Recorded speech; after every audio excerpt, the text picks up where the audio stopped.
being a leader would just mean to start from caring for your people. As a chief agency officer, I have to make sure that those people working with me and the agents working with me and the agency leaders working with me are motivated to give their best. Doing the right things would mean it's about integrity. Doing the right thing even if nobody is looking. Doing things right, you do it because... You were a basketball coach before.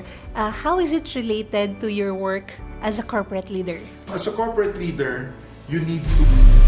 What is one way you make your team members or to make the employees in your organization truly feel seen, valued, and appreciated? As a leader, it's no longer about your personal growth. Of course, you can still study for your own growth, but as a leader, it's already about... For me, the most important thing about leadership is... If you were to summarize the top 5 qualities of a great leader, what would be those qualities? For me, it's...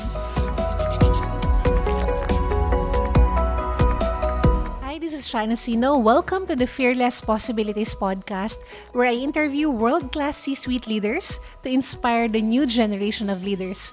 Whether you're an aspiring leader, a senior executive, or somewhere in between, join me as we uncover stories and wisdom to help unlock what's possible for you. So can you share with us very briefly your leadership journey? What was the first job that you took?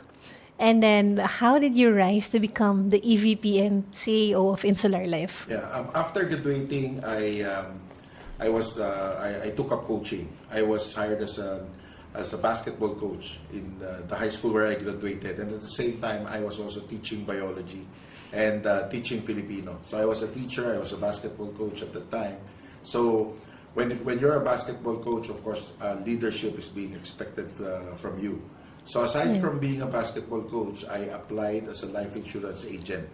So in my first company, I spent 13 years with my first company. The first 10 years as a life insurance agent. So I was agent of the year for 3 consecutive years.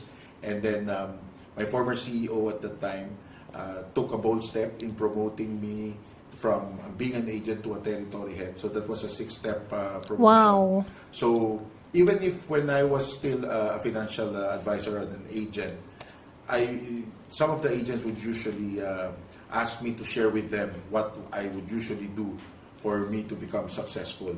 So as a coach, of course, you're expected to become a leader. And I serve also as assistant coach to different coaches like Big Fabis and Milton Yu. So I learned coaching and leadership from them.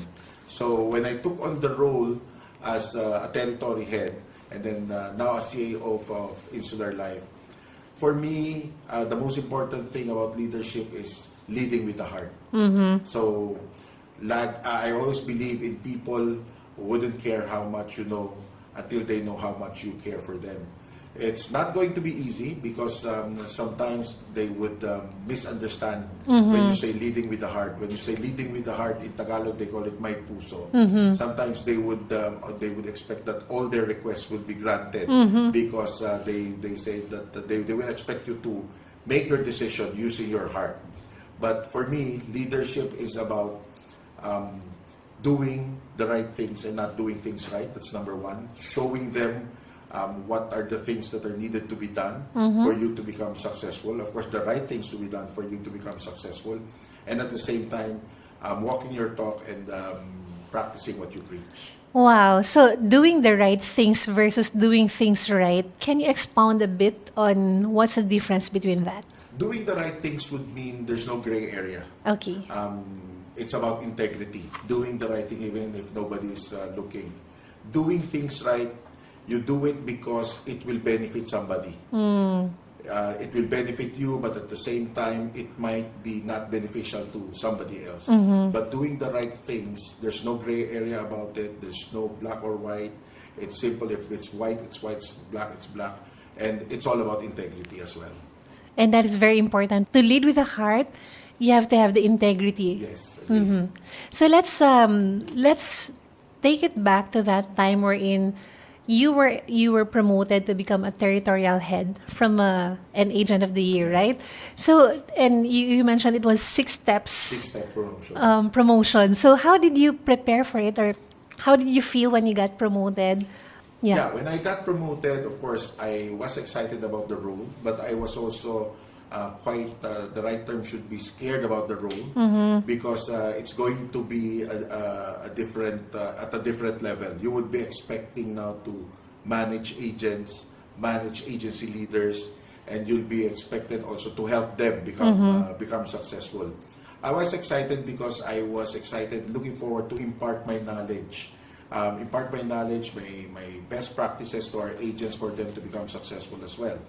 I was quite scared because being given a 6-step promotion is not common Yes. in any field. So there would be those who would question, especially those who have been spending more years on leadership, would actually question your capabilities or your knowledge about leadership. But I guess if you're really doing the right things and letting them know that what you're doing is for their own good and would benefit them, they would eventually follow and they would eventually cooperate and believe you.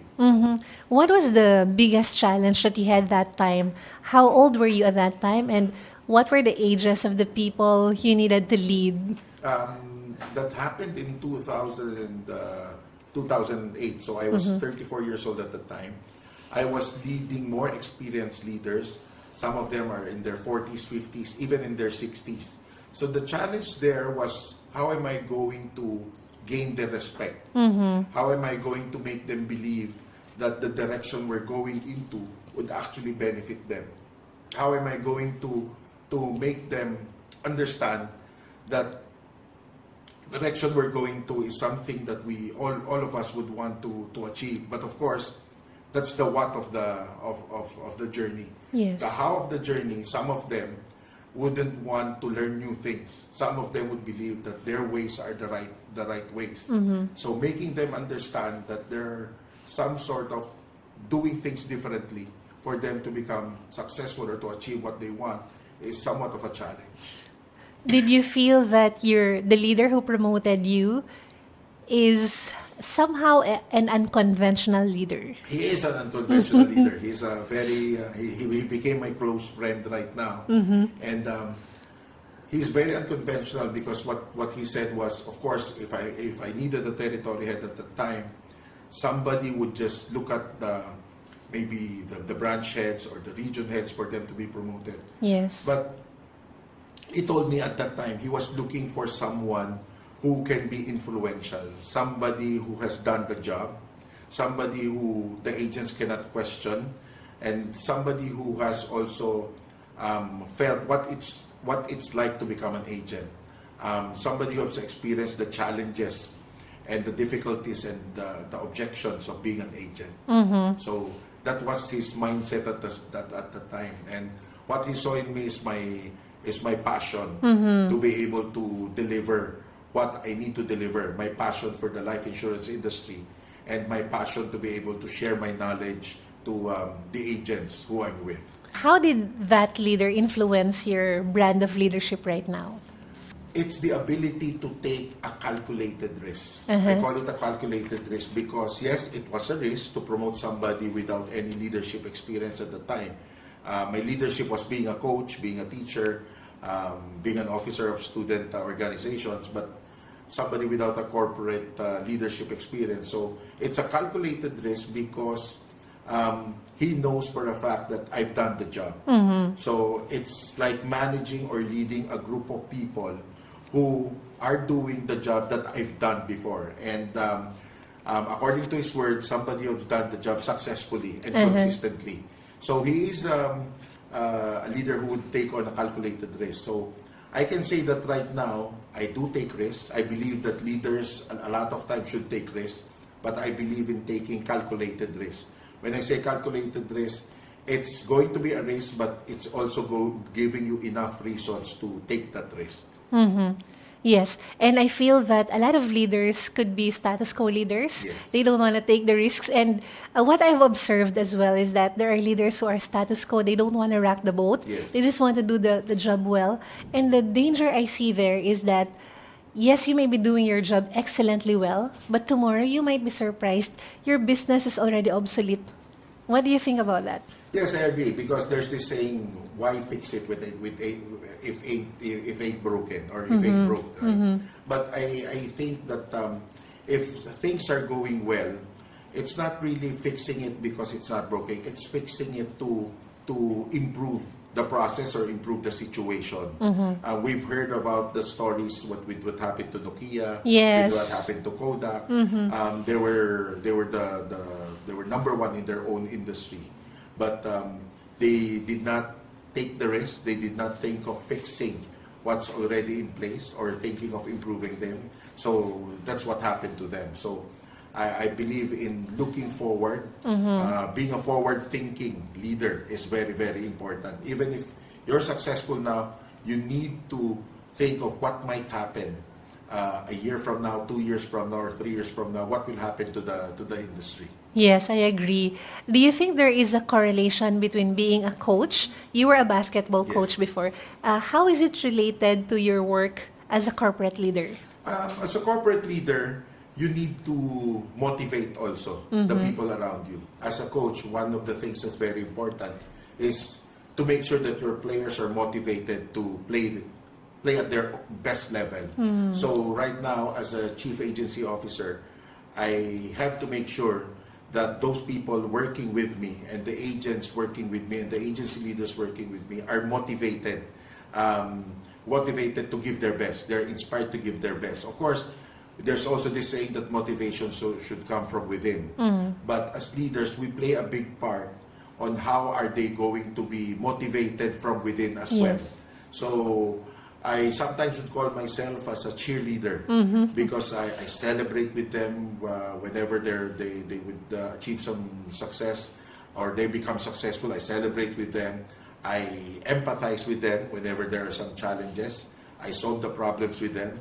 So there's a correlation, and they really must feel that the leader in me is with them, whether they win or they lose. And for me as a leader, it's important for them to know where I will be during the times that they're losing. It's easy for a leader to celebrate when the team is winning. Right. It's easy to celebrate when your team is being successful. But where am I as a leader whenever they're facing some challenges? Because I believe as a leader, that's the time that they need me the most, when they're losing or when they're having some challenges. So being present not only during victory, but especially during the challenging times. So they would feel that you're with them and you have their backs. Yes. How important are the energy and passion of the leader when it comes to motivating their team members? Here's the context. I remember when I gave a keynote speaker during one of our sales kickoffs, you spoke, you gave your remarks as the leader, and the energy was so different. You did not read from your notes, and you were so energetic, and I could feel that the insurance advisors also felt your energy. They were excited. So, how important are the energy and passion of the leader in motivating their team members? First, whenever you would attend a meeting or a kickoff like that, when Yes. you were our guest speaker, and thank you. You really inspired our agency leaders and Thank agents you. at the time, and you can see the reaction. No? They were very, very happy after your presentation. Preparation is very, very vital. You need to prepare whenever you attend the meetings and events like that. And you're right, I don't read from anything, because usually I don't. I come in. I would attend prepared, but I don't prepare what I will tell them. I think the Lord has guided me that whenever my name is called, He will just make me feel what I should tell my agents and agency leaders. And every time I'm there, I speak from the heart. I would tell them what I want them to do. I would tell them how I feel about the whole situation. And you cannot fake these things. Right. No, you cannot fake these things, because they would notice. So I make sure that I come in prepared, and I make sure that I myself, I am motivated to do the things that I should be doing during those events. So whenever I talk to them, I would tell them those things that I feel at the time, and I would speak from the heart and motivate them. So the energy is there because I'm very, very passionate about what we want to achieve in life. No, I'm very passionate about it. I'm very, very passionate about the things that they do, and that is to make sure that the Filipino families are well prepared for whatever the different stages in their life, in their retirement or during the times that when they need some finances the most. Yes, I can still remember that we were in Cebu, and while you were talking, I was just sitting comfortably on my chair, and you were talking. I felt stalled, like I feel like I'm part of Insular Life because I felt your energy just by the way you were speaking. And like what you said, you cannot fake that. Yeah. You cannot just practice public speaking and then speak with that energy because somehow, even if the speaker will say all the right words and will speak with so much elegance, somehow you would still feel, why does it feel like the words are not landing? Yes. It's because maybe there's a disconnect between what the speaker is saying and what he really means That's or correct. who he really is. But during that time, I would say, I feel like I'm part of Insular Life. I feel like I need to sit taller. I felt like I needed to sit taller while you were delivering your speech with so much passion and energy. You were a big part of the success of that event. And after that event, as you all know, we started climbing the rankings again consistently. So thank you for that. And hopefully we can have you sooner than later. My pleasure. Congratulations. So speaking of the rankings of Insular Life, what are you most proud of? Like, where was Insular Life before you came in as the CAO? Before I came in, under the leadership of our chairperson and president CEO, they were doing already a lot of great things. So when I came in, they were already on their way on climbing the rankings. So they were already doing very, very, very, very well.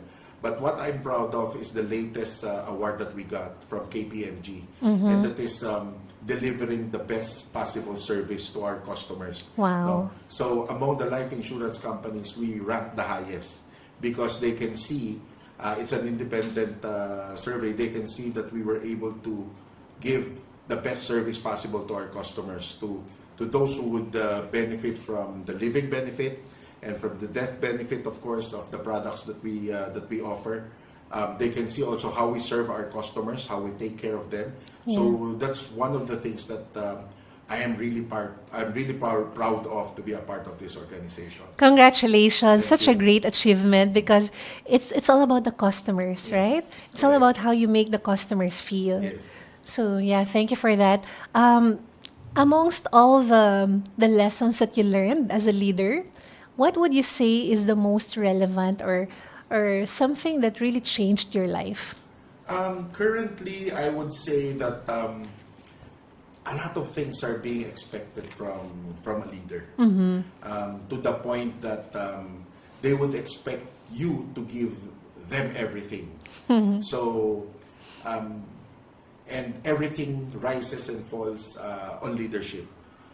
Just like in a basketball game, whenever a team would win, it's the credit is being given to the players. And when the team would lose, there's something wrong with the coach.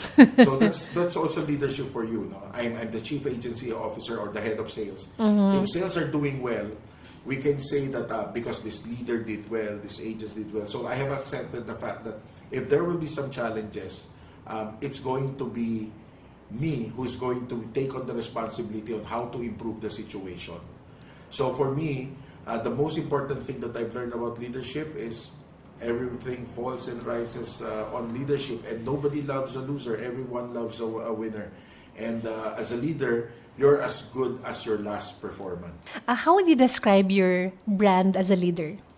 I can say it's a leadership with the heart. No, leadership with Puso. I believe that if you lead your team with the heart, it's more on putting yourself into their shoes.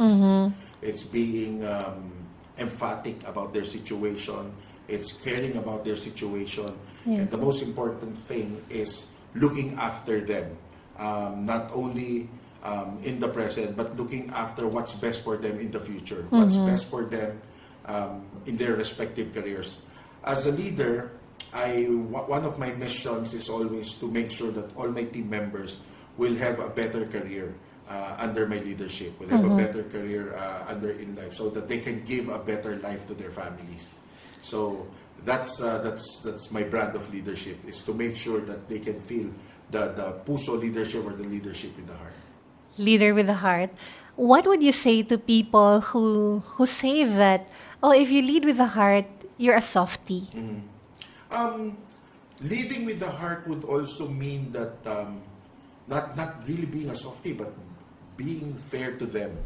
I have this belief that sometimes you have to be hard to be nice. Di ba? If you are going to be strict with them, they will learn the ropes. If you're going to really push them hard, they will become successful. So for me, leading with the heart would mean caring for them. Yes. And when we care for our children, we want the best for them. It doesn't follow that if we spank them or we scold them, that we don't love them. And it also doesn't have being a softie to them. So for me, leading with the heart would mean being emphatic, truly care for them, and truly would be your priority would be their future, and how are they going to give a better life to their families as well. Yes, I agree with you. Actually, leading with the heart is not being a softie. I think that some of the most compassionate and caring leaders are some of the most fearless leaders. Because it takes a lot of courage to be compassionate, to be caring. Yes, and sometimes you need to be involved as well. Yes. Like for example, whenever I talk to the members of my team, whenever I would call them for a one-on-one meeting, a lot of times they're prepared with the numbers, with the report, but simply a lot of times whenever I would talk to them, I just want to know how they are.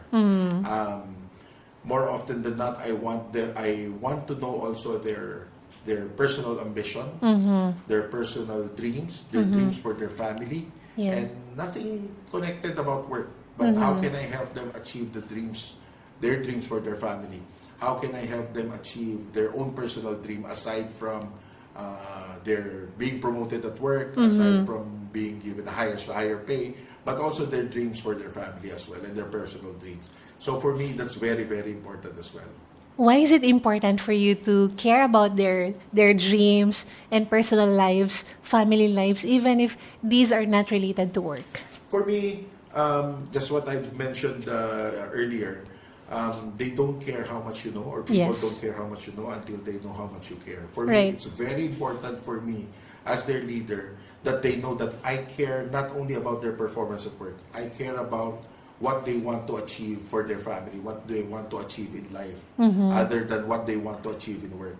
Because by doing that, I can give them the proper support that they would need. One perfect example is that I had a team member before. They were married for around 3-4 years, but they can't seem to have a child. So I was telling them, she was telling me that their dream is to have a baby. And then I said, why don't you consult a doctor who specializes in helping couple have a baby? And then she told me that usually it's hard to take a leave, and usually work is piled up. So I told her, whenever you need to see a doctor for you to achieve that dream, let me know. Wow. You can take a leave whenever you want to for you to achieve that dream. And I was surprised that there are a lot of couples who actually are hesitating to take a leave because of work. So during that year, I think 2 or 3 of my team members were able to take a leave, and right now they're all parents, having their own babies right now. Wow. So yeah, it really takes a lot of courage for leaders to be compassionate. And like what I said, you're one of those leaders who are unconventional. Thank you for that. Yeah, you're welcome. So aside from what you're already doing, what is one way you make your team members or to make the employees in your organization truly feel seen, valued, and appreciated? I don't believe in leading from the ivory tower. Just like yesterday, I just came from Cabanatuan. I enjoy talking to people. For me, out of sight, out of mind. And whenever I would visit a particular branch in the different provinces in the Philippines, I don't only talk to them, or I don't only spend lunch with them. I make sure that they can share with me their challenges and their issues and the problems they're having for them to become successful. I always tell them that your issues are my issues, your challenges are my challenges. If I can make a decision right away, I'll make a decision. If I need to get back to home office to find out how am I going to resolve some issues or some challenges that you have, I'll do that and get back to you right away. And for me, one particular important thing is that we don't only listen or hear them out. We take action. We listen to them, we take action, and let them know the actions that we've taken for us to have them address the issues or the challenges that they're having. So usually in a month, I travel around 4 to 5 times in a month, visiting the different offices all over the country. They can truly feel your presence. Yes, hopefully, because of course we only have 12 months in a year. Yes. We have 55 offices all over the country. But I can say, I think for the past 2 years that I've been with InLife, I've already visited, I can say 85% of our offices. Wow, congratulations. Thank you. So let's say a middle manager is listening right now, or maybe this person was recently promoted to become a leader, and maybe this person is doubting himself. Knowing what you know now, and given your experiences as a leader, what advice would you give that person? Number one, you are promoted not because of anything else, but you were promoted because you deserve it. You worked hard for it. Now, as a leader, it might be a first time for you to be a leader right now. But being a leader would just mean to start from caring for your people. If you start caring for your people, everything will fall into places, because I'm sure you've been led also before. So among your leaders, who do you think you can learn from? What kind of leadership do you want to be? So starting from caring would mean doing the right things already, and being very, very passionate about how are you going to help your team members become successful. Because as a leader, it's no longer about your personal growth. Of course, you can still study for your own growth, but as a leader, it's already about the growth of people around you, the growth of people who are working for you. How are they going to improve their skills? How are they going to improve their knowledge under your leadership? So for me, it starts with caring and being confident that you were put in a position because we know, or they know, that you can make changes in the lives of the people around you. That's very empowering. Thank you, Stephen.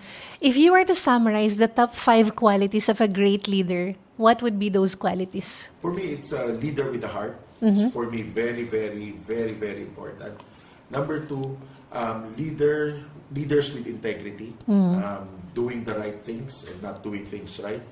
Number 3, a very, very compassionate leader, somebody who would actually put himself in the shoes of the team members so that he'll know how to deal with different people and the different situations that people are into. Number 4, being passionate about what you and your team members would want to achieve. You need to show them how passionate you are, because being passionate would mean you will do your best, the whole team will do your best to be able to achieve that. And number 5, being very, very transparent and honest. There are a lot of leaders, when it comes to challenging times, they will not tell their team members the real situation.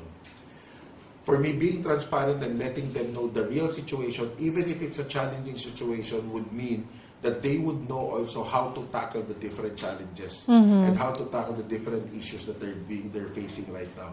So for me, those 5 things are very, very important. Wow, I love those 5 things. If you were given a billboard wherein, okay, they would tell you, okay, Stephen, what is that one message that you would like every leader to read? What would you like to put on that billboard? Lead with integrity by doing the right things and not doing things right. Okay. Thank you. And then another thing is that let's say you're sitting down with a C-suite executive, and this leader is telling you, "Oh, Stephen, I've reached the top of the corporate ladder. What else is possible for me?" So we're talking about the CEOs. Yes, the top of ladder. CEOs. Yeah. I think you can still be very, very influential in changing the lives of the people around you, the people you're leading, people who look up to you. And being on the top of the ladder would mean bigger responsibilities, because to whom much is given, much is expected as well. So being on top of the ladder would mean doing more things that would benefit the people around you, people who are reporting to you, people who are working with you and working for you. So still continuously being caring and being passionate about what you and your organization should want to achieve. You've been to a lot of events, and you've also been interviewed on different podcasts and different shows. If there is one question that you wished you were asked, but were never asked yet, what is that one question? What are you going to tell your younger self? Oh, okay. How So would you I answer that? just thought of that. What am I going to tell my younger self? Number one, I would tell my younger self to study more. To study more, especially read more books, because I didn't read as much books as I wanted to. So try to spend time reading books, and then try to spend more time with the people who matter. Try to spend more time with your family, because those are the times that you cannot bring back. Maybe when an executive is asked what's the advice that should be given to a younger himself, some people might expect work harder, or maybe you should have done this for you to have a better career. But at the stage in my career right now, at my age right now, I would tell my younger self that how I wish I could bring back time and spend more time with my daughters, spend more time with my wife, spend more time with my parents and with my family as well. I'm trying my best right now to spend more time with them, but during my younger days, my work has always been, my priority has always been work.